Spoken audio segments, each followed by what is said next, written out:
Assalamualaikum warahmatullahi wabarakatuh. Waalaikumsalam warahmatullahi wabarakatuh. Alhamdulillahi rabbil alamin. Wassalatu wassalamu ala rasulillahil karim. Wa ala alihi wa sahbihi wa ummatihi ila yaumiddin. Saudara-saudariku, kita bermohon pada Allah subhanahu wa ta'ala. Semoga seluruh ibadah kita dan puasa kita diterima oleh Allah subhanahu wa ta'ala. Jika di pertemuan lalu kita telah bahas tentang kasih Allah kepada dua golongan yang diperkenankan boleh berbuka selama Ramadan dan dia wajib mengganti setelah Ramadan, maka yang sekarang kita akan bahas adalah satu golongan spesial yang diperkenankan oleh Allah bahkan tidak perlu puasa selama Ramadan dan tidak usah mengganti setelah Ramadan, tapi dia diperkenankan oleh Allah untuk mengganti setiap puasanya dengan memberikan makanan pada orang-orang miskin. Kita mulai dengan Quran surah kedua Al-Baqarah ayat 184. Ya, paling kiri sebelah atas di mushaf. Golongan ini disebut oleh Al-Quran dengan orang-orang yang sulit berpuasa selama hidupnya.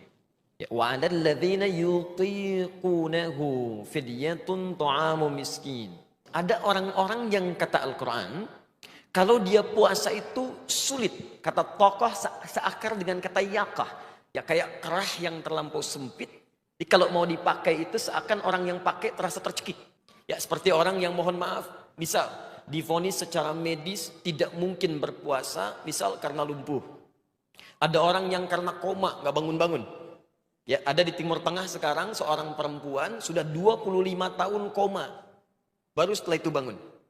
Maka orang semacam ini, kata Al-Quran, boleh dia selama masa Ramadannya tidak perlu berpuasa dan tidak usah diganti setelah selesai Ramadan.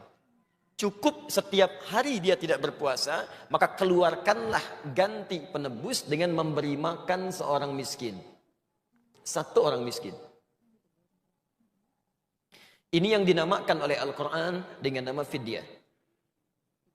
Jadi jika Anda dapati misalnya keluarga, teman, kerabat yang secara medis divonis tidak mungkin menunaikan puasa karena sifat-sifat tadi, maka berita gembiranya, kata Allah, saya sayang golongan ini. Dia harus mendapatkan pahala juga. Yang puasa dapat pahala, yang ini pun akan dapat pahala. Bagaimana caranya? Setiap hari tidak puasa, keluarkan gantinya dengan memberikan satu makanan untuk orang-orang miskin. Nah sekarang pertanyaannya, berapa takaran fidyah yang dikeluarkan untuk satu orang miskin ini? Bagaimana bentuk yang diberikannya? Maka kata para ulama, yang pertama, fidyah yang diberikan untuk satu orang miskin ini, kadarnya adalah 3 kali makan dalam sehari. Ya, kadar normal. Anda akan makan sehari 3 kali ya? Ya normalnya, siang, sebelumnya pagi, kemudian malam.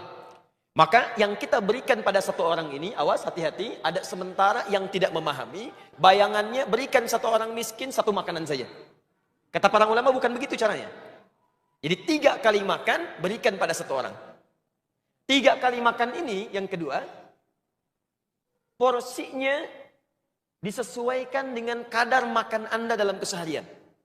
Misal, ada yang sehari makan 3 kali dihitung 50.000 misalnya. Maka berikanlah senilai 50.000 ini kepada satu orang miskin dalam bentuk makanan. Jika Anda makannya menunya beda dengan yang lain. Ada yang saat makan ayamnya ada, kambingnya ada, sapinya ada, sayurnya lengkap. Kalau dihitung misalnya 250.000. Maka yang seperti ini kadar fidyahnya pun disesuaikan dengan kebiasaan makannya.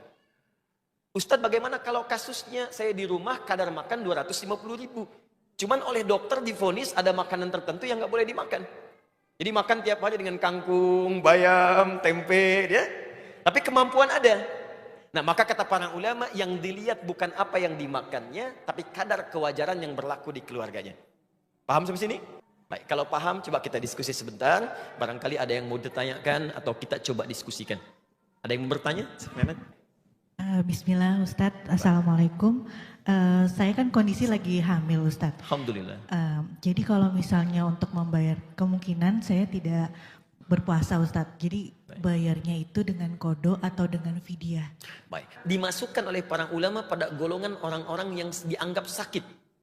Ya, faman kana minkum maridha. Jika ada di antara kalian itu sakit. Sakit itu bukan karena sakitnya, ketidakmampuannya untuk berpuasa karena ada penghalang yang lain yang menghalangi. Maka kondisi ibu hamil ini dibagi dua oleh para ulama.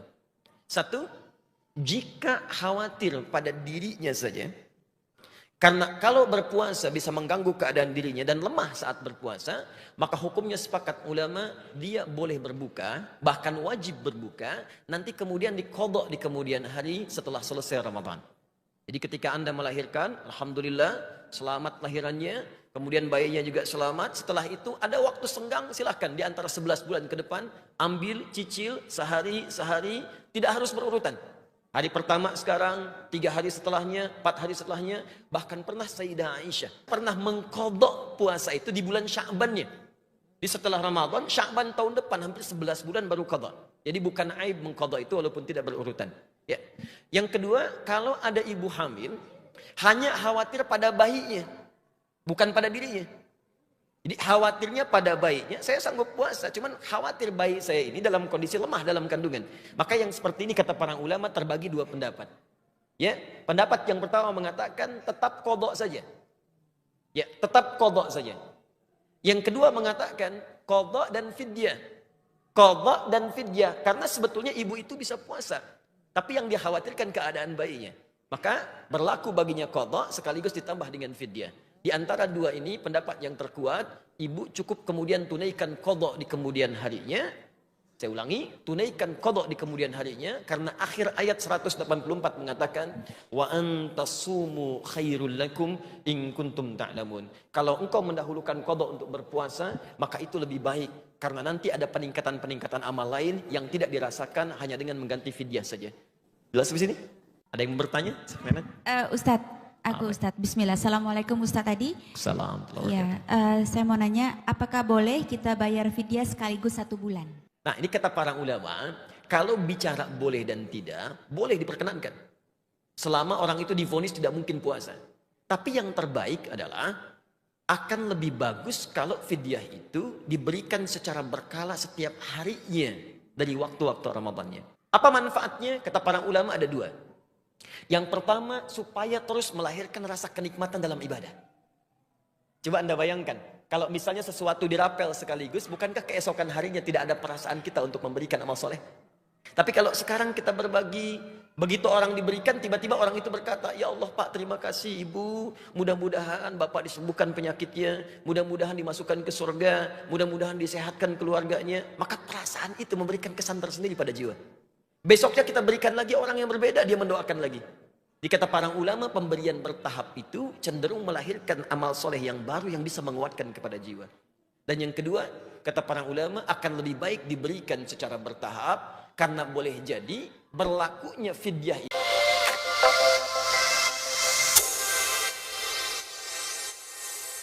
tunaikannya selama sebulan.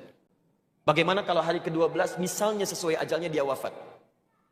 Hari ke-13 kemudian misalnya dia wafat. Sehingga supaya tidak membebani keluarga yang di rumahnya, cukup dikeluarkan setiap harinya supaya sesuai dengan kadar kebutuhan pengganti puasanya. Saya kira jelas di sini ya. Baik. Ada yang lain?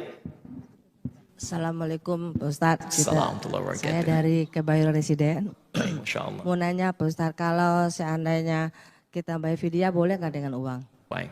Ganti dengan uang. Baik. Di sini hampir bersepakat para ulama mengacu pada Quran surah kedua ayat 184. Karena bahasa ayatnya menggunakan kata makanan, Bu. Ya wa 'alal ladzina yutiqunahu fidyatun ta'amu miskin. Bagi orang-orang yang divonis tidak mampu puasa karena keterbatasan fisiknya, maka berikan makanan pada orang miskin.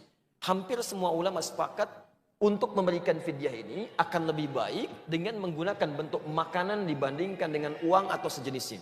Jadi kalau kita kemudian berikan uangnya, khawatirnya uang itu tidak menjadi makanan. Ada yang jadi pulsa, ya. Pak Ustadz lapar nggak ada masalah daripada kehilangan pulsa. Ya. Ada yang kemudian diberikan rokok, Pak, itu yang bahaya. Bagaimana Ustadz, apakah perokok akan masuk surga? Ya silakan ke surga, nanti ngambil apinya di neraka. Baik, jadi akan lebih baik menggunakan makanan, berikan sesuai porsinya, belikan dulu oleh ibu, bisa dalam bentuk makanan jadi, itu lebih baik, atau dalam bentuk sembako untuk makanannya. Itu sah dilakukan. Jelas ya? Ada yang lain? Silakan. Assalamualaikum warahmatullahi wabarakatuh, Pak Ustadz. Nama saya Nadia. Saya ingin bertanya, jadi di dekat rumah saya itu ada orang yang kurang mampu atau orang miskin. Nah, dia sudah tidak mampu lagi untuk berpuasa. Dan secara fisik dan secara materi juga tidak mampu untuk membayar fidyah. Bolehkah saya membayarkan fidyahnya? Barakallahu fikum. Baik. Tidak mampu itu dibagi dua. Secara materi, ada fakir, ada miskin, itu berbeda. Orang fakir itu memang orang yang sudah tidak mampu berusaha dan tidak punya kemampuan menghidupi dirinya. Miskin punya kemampuan berusaha, tapi hasil usahanya tidak bisa kemudian mendorong hidupnya atau memenuhi kebutuhan hidup yang dia perlukan. Nah, jika Anda dapatkan kondisi seperti tadi, baik di fakir ataupun di miskin, untuk fidyah pun tak mampu dia berikan, maka boleh kerabatnya bersedekah kepada dirinya. Dengan sedekah itu dia berikan kepada bagian fidyahnya, maka berita gembiranya hadis Muslim. Nomor hadis 1389, dua nomor dengan 1402. Hadisnya berbeda redaksi tapi isinya serupa. Man dalla ala khair falahu ajruhu mithla ajri fa'ili min ghairi an yanqusa min ajri syai'. Siapa yang bisa menunjukkan, memfasilitasi pada kebaikan, maka dia akan mendapat pahala yang sama dengan yang memberikan tanpa dikurangi sedikit pun. Anda memberikan bagian fidyahnya, dia berikan fidyahnya. Maka ketika dia berikan fidyah, dia dapat pahala. Berapa pahalanya? Paling minimal 10. Quran surah ke-6 ayat ke-160. Quran surah 6 ayat 160. Man jaa bil hasanati falahu asyru amthaliha. Siapa yang mengerjakan satu kebaikan dapat 10 poin. Jarak poinnya bukan 1, 2, 3, 4, 10, bukan. Di hadis Muslim 1 ke 2 500 tahun, 2 ke 3 500 tahun, 3 ke 4 500 tahun. Kalau yang ibu berikan berupa sedekah sifatnya infak, ada makanan untuk fidyah tadi, maka digandakannya 700 kali lipat. Dalilnya Quran surah kedua ayat 261 paling kiri sebelah atas di mushaf. Ya. Mathalul ladzina yunfiquna amwalahum fi sabilillah kamathali habbah ambatat sab'a sanabil fi kulli sumbulatin mi'atu habbah. Setiap orang yang berinfak di jalan Allah, Anda kasih fidyah itu infak, tidak harus pakai uang. Begitu diberikan, maka nilainya jadi satu benih, tumbuh 7 tangkai, dari 7 tangkai setiap tangkai tumbuh 100. 1 kali 7 kali 100, 700. Jika Anda kerjakan di bulan Ramadan, pindah ke Al-Bukhari, kitab Siyam, nomor hadis yang pertama, paling kiri sebelah atas di kitabnya. Khusus untuk Ramadan, dikali lagi 10 kali lipat. Jadi kalau Anda berikan sedekah untuk fidyah, nilainya 700 dikalikan 10. Khusus untuk Ramadan. Wallahu ta'ala a'lam bis-shawab.